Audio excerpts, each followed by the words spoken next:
Hi YouTube, ACDodd here again, and welcome to another episode of On the Road Tuning with me, ACDodd. And this time we are down to Dorset and Southampton. So let's stop talking about it and get straight in. Well, here I am again, down to Dorset and back to a customer that I've been to a number of times. This time we've got this beautiful road racer. And this is a sort of a retro build. Look at this, beautiful. Lovely car. And under the bonnet, we have a Brett Sims Motorsport Fast Road 998. So we're digging in, and we find that we've got HT leads which are all around the sort of 7k area. So we're going to change those.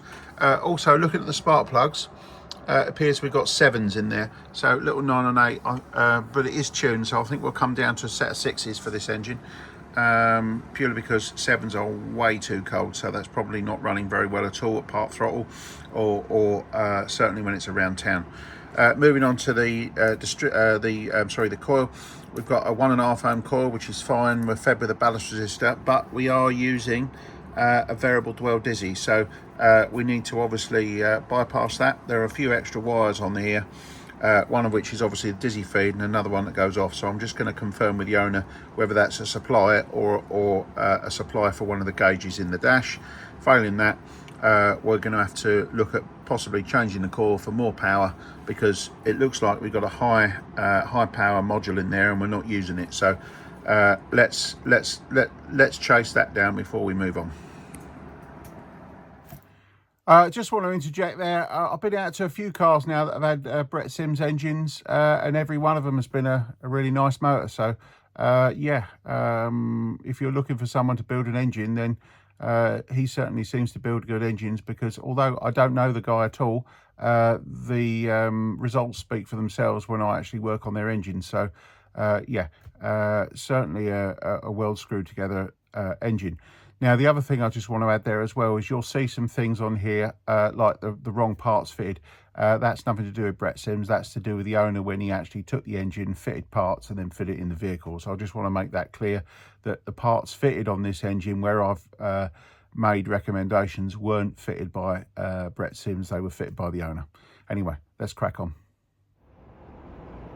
So, taking a look at the spark plugs, we can't really read much into them at the moment because they're not been running at the right temperature to burn off all the crap. The only thing we can see is that we've got quite big spark plug gaps. So we'll get these changed for a set of 6s, get them gapped properly to suit the coil, which I think at the moment is going to be 25 thou, but that might have to go up to 35 thou depending on the power that we end up with. So let's get that sorted. Okay, just for some clarity here as well, looking at spark plugs, a lot of people take spark plugs as, you know, they just look at the spark plug, look at the colour and think that's, you know, that's what it is. The problem with reading spark plugs is, to get a good reading, the engine's got to be running properly. Now, the only thing you can take out of these spark plugs, or any spark plugs when you come up to an engine that's not tuned or the wrong spark plugs are fitted properly, is really the basics. Like, you've got soot there, so clearly there's probably either not burning properly or you got an excess of fuel. So my point is, just because you see a spark plug, what you see on the end, the colour on the end, doesn't mean that it is actually what it is, because the engine itself, if it's not running right, will give you a reading which isn't consistent with what you would think it is. So as I say, this has got the wrong spark plugs in it. So the first thing you're going to notice is they're going to be darker than normal, purely because they're not getting hot enough to burn off any deposits. Right, so just an update. I've still got the same coil on at the moment, 1.5 ohm coil, but I have replaced the ballast wire with a ballast bypass, one of my ballast bypass wires. So, and I've also checked that it is a variable dwell dizzy, which it is. Got a new set of black power spark leads on, and a new set of BP6 ES spark plugs gapped at 25 thou. So got that all working, got the engine running, checked the advance curve. Advance curve's pretty good, maybe a touch slow to come in on the primary spring, but we'll see how the engine performs, because some of these 998s can be quite high compression, especially like this as a built engine, so I don't want to throw loads of advance at it and then only to find it knocks and rattles. So Now what we're going to do is turn our attention to the carburetor and see how that's fueling. Okay, so needle wise, we have a problem. So if we have a look at that needle, you will see the needle in it was a treble A. And everybody will tell you that a little 9 and 8 that's been modified with a ported head and a cam will most definitely probably need this.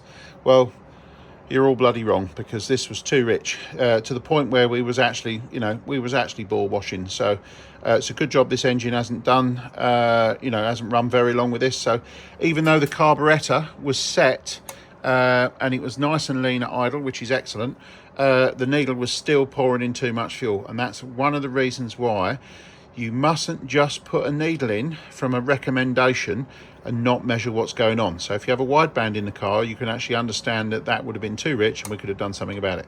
So what I've done is pulled that needle and I've put in an ABD needle. Now, strangely enough, the fueling is absolutely perfect at part throttle, which is excellent. The only problem is we've not got enough fuel at the top end. So I'm going to modify that one to give us a little bit more fuel at the top end. And the other thing we've got is we're very lean on acceleration. So we're going to thicken the oil up in the dash pot and hopefully get this engine to run as well as it can. Okay, so here we go again. People getting recommendations to fit treble A needles in 998 engines. I'm telling you, if you fit one of those, you've got to be able to monitor it, because if that had been left in there much longer, it probably would have permanently damaged that engine. As it happens, that engine ran clean with no smoke. So actually, the owner got, just about got away with it, but he took the recommendation by reading forums, right? So if you're out there and you're on forums and you're giving recommendations about fitting treble A needles to HS4 carbs on or HI38 carbs on 9 and 8s, stop doing it, right? So it's usually too rich, and that's my point. You don't know what the fueling's going to be because you're not measuring it. You have to measure it to understand what you need to do to be able to get your engine to fuel properly. Anything else is a guess and it will destroy someone's engine. So please do not give advice about needle fitting unless you're actually with the person's engine with a measuring piece of equipment, so you can actually understand what your recommendation is actually doing in that engine, because anything else is likely to cause a problem.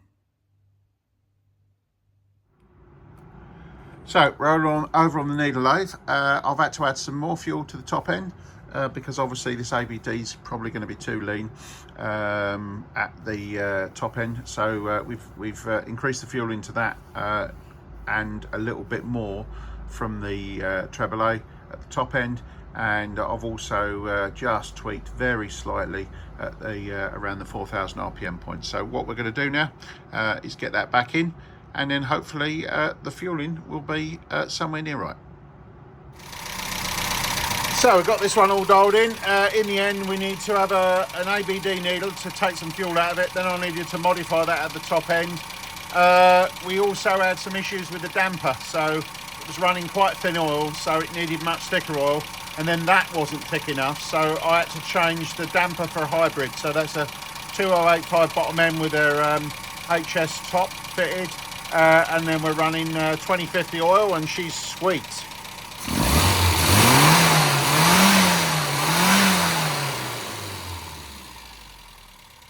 So as ever, it's test drive time. So as usual, just do a plug check after the drive. We can see that 6 is lovely. That's the plug out of the same cylinder. That was the old 7 that was in there. Obviously, the 7 wouldn't have run clean anyway, but you can see there was way too much fuel. So we've clearly addressed that issue. So yeah, this one is ready to enjoy. So with the spark plugs corrected and the fueling corrected, you can clearly see there that that engine's a lot happier, which is a good thing. And obviously that's the reason why the owner called me down. I can confirm he was extremely impressed with the newfound performance, and obviously very happy that his engine was no longer doing itself harm by having the incorrect fueling. So as I say, I'll reiterate that again. Please stop recommending needles for people when you have no idea what the damage it's going to do to people's engines, because some of these engines cost 5, 6, 8, 10 or even £12,000. Please don't do that. The advice you must give people is they must get the exhaust gas content monitored by either using an installed wideband gauge or taking it to a professional that's got the appropriate equipment. Anyway, that being said, let's move on to the next car. Okay, next car. So this one, it's a nice little 79, relatively standard car, and it has a nice fat 1275 under the bonnet, which is always good. One of my favourite engines. So let's dig in and see what we can find with this one. Right, so we had a quick look through the engine. We've got the right core, so 0.8 ohm core, which is all good. You've got power spark leads, which are all good. Plugs, they've done about 1,000 miles, but they're still good. But the gaps were all over the place. So we had large and we had small. So I've gapped them all at 35 thou. We had a loose vacuum unit, which I've tightened up. Vacuum's working, but we did have a split vacuum pipe, which I've replaced. So we've got a new vacuum pipe on there. Advanced curve, not perfect. So I've just reset the timing. So I've taken about 8 degrees off the timing because it was a little bit too far advanced. And then we'll see how the engine responds as to whether we need to change the advanced curve or not. But so far, ignition looks good. Power, we've got 14.2 volts with the engine running, so that all looks good. So let's turn our attention to the carburetor and see what we can find. So when you're tuning vehicles, if you find a car that the ignition system's actually working all right and everything's as it should be, then there's no need to change stuff. So I know the plugs on this one had 1,000 miles on them, but when I looked at them, the only thing wrong with them is it was running rich. And we'll see the reason for that a little bit later. But the point is, the plugs themselves were fine. Had no rust on, so they haven't been in there that long. So the important thing is you don't have to, buy everything when you're out with a tuner. I won't sell you loads of stuff if you don't need it. In this particular case, we were just going through to make sure we can get the engine working, and we can get the engine working very well with the parts that were fitted. So with that in mind, let's carry on. Okay, so looking at the engine, yeah, very rich. And I wonder why that is. So we take the needle out, and then if I turn that around, you can see someone's attacked that needle with a file. And if there's anything you understand about SUs, filing needles was a thing you did to needles that were fixed needles that didn't swing or touch the jet. Unfortunately, this isn't a fixed needle, it's a bias needle. And what that basically means is, if you do that sort of abortion modification to the needle, what will happen is this will rotate, and then that rough surface will sit against the jet and basically put a saw slot into it, all right, which will basically make the engine richer as it goes. As it happens, I don't think this one's been in there too long, because it's neither shiny, or doesn't appear to warn the jet. So we're going to remove this piece of crap basically, and we're going to put in a decent needle, and then we'll modify that one properly if it needs it, by polishing it, not taking a file to it.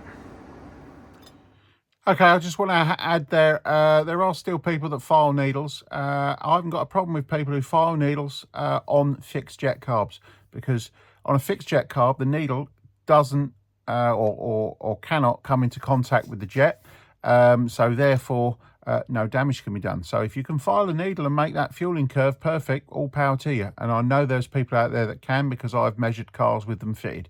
So just want to make that clear. This is not about saying you can't file needles. What this is about is to say stop filing needles in carburetors that have bias sprung needles, because they are free to rotate and they also push up against the jet. So what happens is the needle turns around, presses up against the jet, and ends up soaring into the jet, right? So that's a bad thing. Please stop doing that. With that being said, let's move on. Okay, so we're working on the carburetor. So I noticed that it wasn't responding very well to mixture changes. So on further investigation, it was leaking around here when I tested it with a brake cleaner, and I soon found out that the carburetor was actually loose. So all 4 bolts were very loose. So tightened that up, and sure enough, that repaired that. So we was able to carry on with the tune. So got straight onto the needle, which you've already seen. and yeah, changed that for a BBA, and as it turns out, we also needed to change the damper, but more of that later. Okay, yeah, interesting one here. I'm noticing that I'm spotting more cars that have carburetors that are loose. When I mean loose, I mean just 4 bolts are a little more than figure tight, so you have to spanner them up to make them actually seal. Not quite sure why I'm seeing this, but I don't know if it's a mechanic or DIY mechanics that maybe the phone rings and they forget to tighten up the screws, but it's not something I saw 4 years ago, but in the last couple of years it's becoming more common, so this is not the only one I've come across. So it's just something I thought I'd put in the video to say, if you're fitting these things, tighten them up properly so they actually work and actually seal. So we got to the end with this one. In the end, carburetor wise, needed a BBA needle with some modifications, tiny modification at 3000 revs, but really a little bit more modifications at progression and full power, but the big mods on this carb were we needed a new damper, and then we've actually used 60 weight SAE oil to get the accelerator pump effect anywhere near right, but we're on the money now, so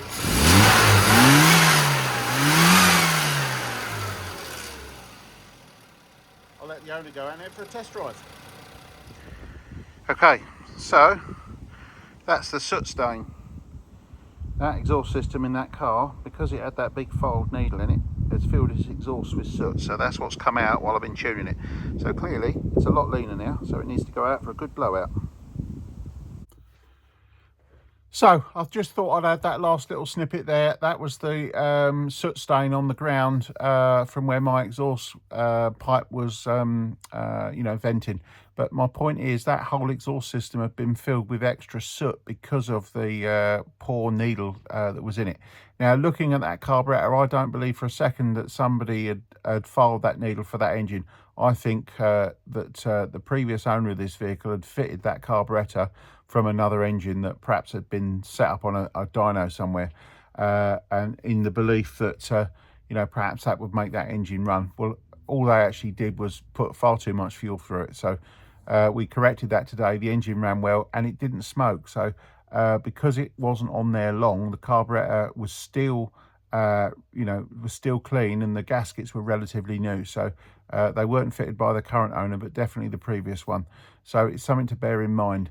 The important thing to understand really is most people just don't have a clue what they're doing with these carburetors, and they don't have a clue what the fueling or what overfueling is, and the severe damage and the massive expense it can cause owners. So at the end of the day, I urge you all to get your car checked, and if it is running too rich, then get it retuned properly in pretty short order. Anyway, as ever, I hope you like this episode. Please like, subscribe and share, and I'll see you soon. Thank you very much.